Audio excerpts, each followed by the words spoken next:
can we prove that sine squared of an angle plus cos squared of that same angle plus tan squared of that same angle is equal to 1 over cos squared?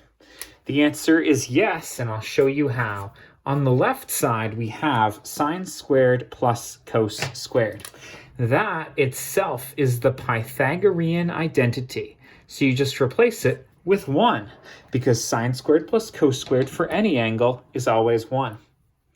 Then the tan squared theta I'm going to replace, because tan squared is the same as sine squared theta over cos squared theta.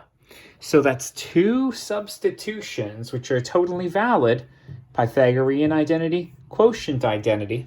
And now we have 1 plus sine squared over cos squared. Now, if I'm going to add something to a fraction, you know what I'm going to need? I'm going to need a common denominator.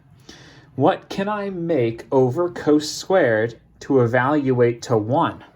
Well, 1 is anything over itself. So I'm now going to replace 1 with cos squared over cos squared.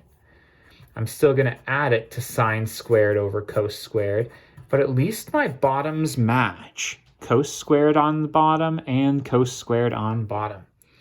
The way that you add fractions is top plus top becomes your new top, and the bottom gets written once and stays as is. That is cos squared theta on bottom.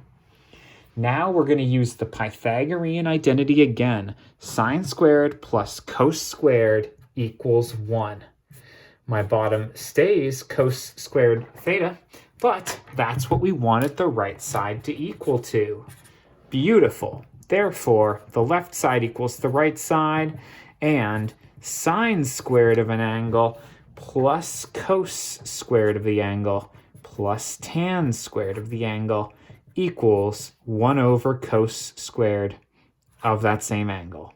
Wow, not bad. Just 3 substitutions, 1, 2, and then 3, along with knowledge about how to add fractions together. Best of luck.